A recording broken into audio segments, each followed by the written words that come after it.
আসসালামু আলাইকুম। আমি নাসরিন আক্তার বিথি। আমি পেশায় একজন সহকারী শিক্ষিকা। তো আজকে আপনাদের সবার সামনে আমি একটা বক্তব্য পেশ করার জন্য আসছি।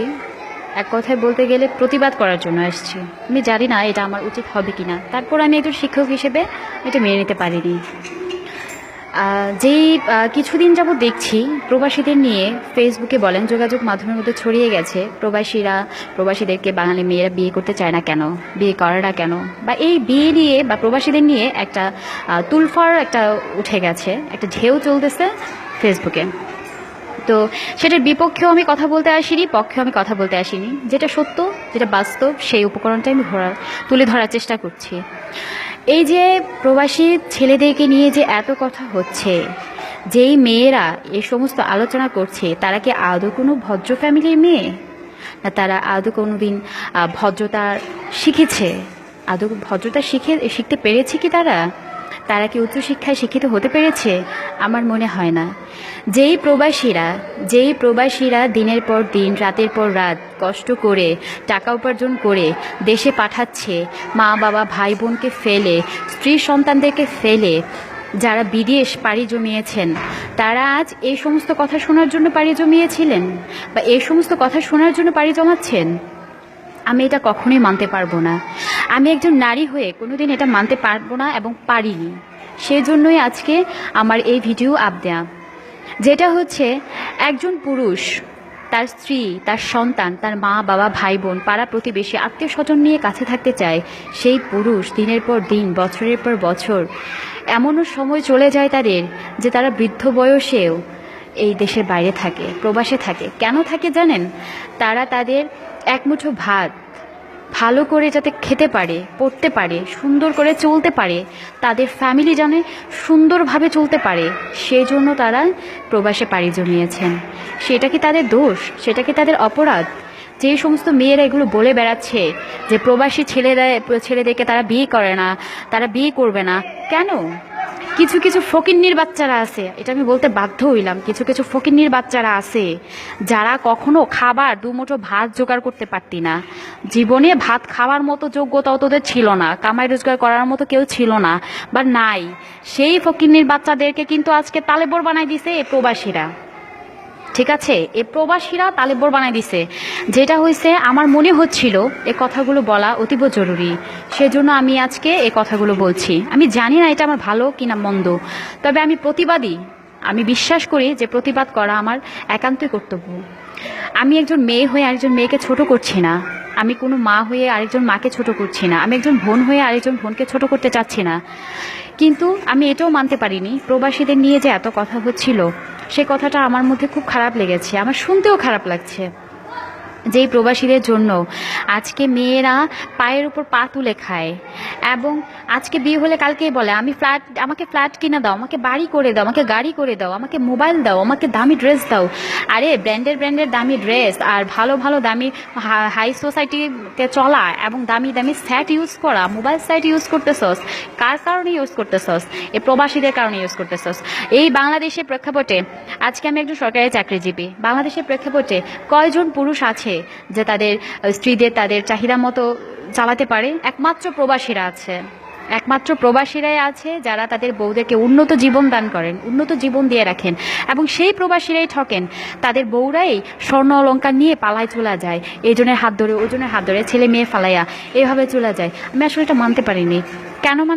কেন মানতে পারিনি জানেন? আমি কুমিল্লা ডিস্ট্রিক্টের, আমি কুমিল্লা জেলার মধ্যে দেখা গেছে যে অধিকাংশ পুরুষ মানুষই দেশের বাইরে থাকে, অধিকাংশ মানুষই বিদেশে পাড়ি জমিয়েছেন। তাই বলে কি তারা বিদেশে পাড়ি জমিয়েছেন বলে কি তাদের অন্যায়, তাদের দোষ? আমি এটা মানতে পারলাম না। এবং আমি সেই সমস্ত মেয়েদেরকে বলছি যে সমস্ত জন্মের দোষ আছে, সেই সমস্ত মেয়েদের জন্মের দোষ আছে। ঠিক আছে, এই যে 3-4টা মেয়ের জন্য হাজার হাজার মেয়েকে এত কথা শুনতে হচ্ছে, কেন? আমাদের কি দোষ? কিছু কিছু মেয়েরা খারাপ কাজ করে, বাকি দোষগুলো পড়ে আমাদের মতো সাধারণ মেয়েদের উপর। কেন পড়বে? একটা মেয়েকে বলা মানে আরেকটা মেয়ের উপর লাগা, একটা নারীকে বলা মানে আরেকটা নারীর কষ্ট লাগা। এটাই তো স্বাভাবিক, এটাই তো হওয়া উচিত। কিন্তু আজকে আমার খুব খারাপ লেগেছে এটা, যে প্রবাসীদেরকে নিয়ে যে কথা হচ্ছিল, যে প্রবাসীরা কখনো ভালো, বাংলাদেশের মেয়েরা প্রবাসীদের পছন্দ করে না, বাংলাদেশের মেয়েরা প্রবাসীদের বিয়ে করতে চায় না। কেন করবে না? আরে আজকে যদি একটা প্রপোজ আসে যে তুমি কি একটা ছেলেকে বিয়ে করবে, সে দেশের বাইরে থাকছে, সিটিজেনশিপ, ওমা সে তো দৌড়ে আসবে, হ্যাঁ আব্বু আমি বিয়ে করব। কেন না? কেন সে এই জন্য বিয়ে করতে চাচ্ছে যে সে তার সাথে দেশের বাইরে যেতে পারবে, ঘুরতে পারবে, আনন্দ করতে পারবে, ফুর্তি করতে পারবে, ভালোভাবে জীবনযাপন করতে পারবে। আমার চোখের দেখা বাস্তব যেই কথাগুলো আমি বলছি, এগুলো হয়তো অনেকের কাছে ভালো লাগবে না, কিন্তু আমার কিছু করার ছিল না, আমি এটা সহ্য করতে পারিনি। যে প্রবাসী ভাইরা রাতের পর রাত দিনের পর দিন কষ্ট করছে, যে কষ্ট করে আপনাদের জন্য দেশে টাকা পয়সা উপার্জন করে পাঠাচ্ছেন, একবারও কি চিন্তা করেছেন কিভাবে পাঠাচ্ছেন, কিভাবে দিচ্ছেন? এটা চিন্তা কখনোই করেননি। ঈদ আসলে ঈদ শপিং করব, ব্যালেন্স দাও, টাকা দাও, আমি এভাবে করব ওইভাবে করব, লাখ লাখ টাকা উড়াচ্ছেন। কার উড়াচ্ছেন? সে প্রবাসী ভাইদের।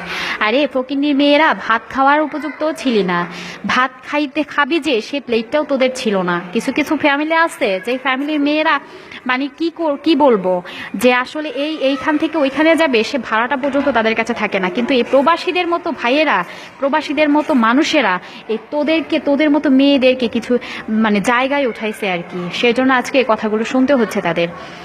তবে আমি এটুকুই বলবো যে আসলে আমি কাউকে ছোট করে কথা বলছি না, হায় প্রতিপন্ন করে কথা বলছি না, কিন্তু আমার শুনতে খুবই খারাপ লেগেছে যে প্রবাসীদের নিয়ে এই সমস্ত কথা হচ্ছিল। আমি এটা আসলে মানতে পারিনি। আমি জানি না আজকে এই ভিডিও করার পর আপনাদের মনে কি আসবে। আসলে আমার খুব খারাপ লেগেছিল। এই প্রবাসীরা দিনের পর দিন, ঘন্টার পর ঘন্টা, সেকেন্ডে সেকেন্ডে কষ্ট করছে। কাদের জন্য করছে? এই বাংলাদেশে তাদের মা ভাই বোনকে, স্বামী এবং তাদের স্ত্রীদেরকে, তাদের সন্তানদেরকে ফেলে গিয়েছে, সেই জন্য তাদের জন্যই কষ্ট করছে। তাদেরকে রোজগার করে খাওয়ানোর জন্যই কষ্ট করছে, উপার্জন তাদের জন্যই করছে। আর সেই মেয়েরা আজকে বলছে যে প্রবাসীদের বিয়ে করতে হয় না, প্রবাসীদের বিয়ে করলে আসলে মেয়েরা কষ্ট পায়, হ্যান ত্যান। এগুলো কোনো কথা? এগুলো কোনো ভালো বংশের মেয়েদের কথা? আমার মনে হয় না। কখনো কোনো ভদ্রতা, কোনো নম্রতা, কোনো কি বলবো, যে শিক্ষিত ফ্যামিলির মেয়েরা কখনোই এগুলো বলতে পারবে না, এবং তাদের মুখ দিয়ে কখনোই এটা আসবে না। আমি তো এটা মানতেই পারছি না যে প্রবাসীরা এত কষ্ট করছে, দিনের পর দিন, ঘন্টার পর ঘন্টা এত কষ্ট করছে। কাদের জন্য? আরে 2টা টাকার জন্য ভিক্ষা পর্যন্ত মানুষ করে, 2টা পয়সার জন্য ভিক্ষা মানুষ পর্যন্ত করে। ব্র্যান্ডের শাড়ি, ব্র্যান্ডের গেঞ্জি, ব্র্যান্ডের টি শার্ট, ব্র্যান্ডের প্যান্ট, ব্র্যান্ডের আর কি বলবো, যে মোবাইল সেট, এগুলো ইউজ করতেছো কার জন্য জানোস? একমাত্র প্রবাসীদের জন্য। আরে 10,000, 20,000, 25,000 তোদের কাছে কোনো ব্যাপারই না। 1 লাখ 1.5 লাখ টাকা পর্যন্ত শপিং করস, কার জন্য করস? এই প্রবাসীদের জন্য করস। আর সেই প্রবাসীদের নিয়ে এত কথা। তো আমি আসলে এটা মানতে পারিনি বলে আজকে ভিডিওটা করেছি। আমি জানি না এটাকে কিভাবে দেখবেন, তবে আমার খুব খারাপ লেগেছে, খুবই খারাপ লেগেছে। এই সমস্ত মেয়েদের জন্য, এই সমস্ত কুলাঙ্গারদের জন্ম দিয়ে যে মা বাবা কি ভুল করেছেন তার নিজেও জানে না। এই কুলাঙ্গারদের জন্য আমাদেরও কথা শুনতে হয়। এরা যত বাজে কাজ, যত বাজে খারাপ কাজগুলো করে করে বেড়ায়, এবং এদের জন্যই, কিছু কিছু মেয়ের জন্যই আমাদের পুরো নারী জাতিকে অপমানিত, অবহেলিত হতে হয়। যে প্রবাসীরা বিয়ে করে বউ রেখে যাচ্ছেন, দেশে রেখে যাওয়ার পর থেকে হাজার হাজার লাখ লাখ টাকা দিচ্ছেন, সেই প্রবাসীদের বউরাই ভেগে যাচ্ছে। এই যে এত নিউজ দেখা যাচ্ছে, কিছুদিন পর পর দেখা যায় ফেসবুকেই একটা ঢেউ উঠে যায়, একটা ঝড় তুফানের মতো হয়, শুরু হয়ে যায় যে প্রবাসীর বউ আরেকজনের সাথে চলে গেছে, এইজন টাকা নিয়ে চলে গেছে, স্বর্ণ নিয়ে চলে গেছে, বাচ্চা কাচ্চা সন্তানাদি ফেলে চলে গেছেন। এটা হরহর হচ্ছে, বাস্তবতা। এটা বাস্তব স্বীকার করতে হবে, এটা হচ্ছে, এবং এই প্রবাসীদের ভাইদের সাথেই হচ্ছে। তোরা যে দিনের পর দিন এই প্রবাসীদের ঠকাচ্ছিস, প্রবাসীদের সাথে মেলামেশা করছিস, তাদের সংসার করছিস, তোদেরকে এক বিন্দু লজ্জা লাগে না? লজ্জা আছে তোদের? তোদের মতো মেয়েদেরকে আসলে নারী হিসেবে মানতে আমার লজ্জা লাগছে, আসলেই লজ্জা লাগছে। আমার কাছে আসলে অনেক কষ্ট লাগছে যে দিনে একটা দিন মা বাবাকে না দেখলে কত কষ্ট হয়। সেই মানুষেরাই, আমাদের মতো মানুষেরাই দিনের পর দিন, ঘন্টার পর ঘন্টা, বছর কি বছর কাটিয়ে দেয় আত্মীয় স্বজন ছাড়া অন্য একটা রাষ্ট্রে যেয়ে কত কষ্ট করে। বাঙালিরা অনেক জায়গায় অবহেলিত, কত কষ্ট করতেছে শুধু এই বাংলাদেশে রেখে যাওয়া বউ বাচ্চা মা সন্তান এবং আত্মীয় স্বজনের জন্য, আর তাদের কিনা এইভাবে অপমান। আসলে এটা আমি মানতে পারিনি। আমি জানি না আজকে আমার এই কথাগুলো কার ভালো লাগবে কার মন্দ লাগবে, কে কি বলবে না বলবে, কিন্তু আসলে আমি এটা মানতে পারিনি। এটা আমার পক্ষে মানা সম্ভব হয়নি।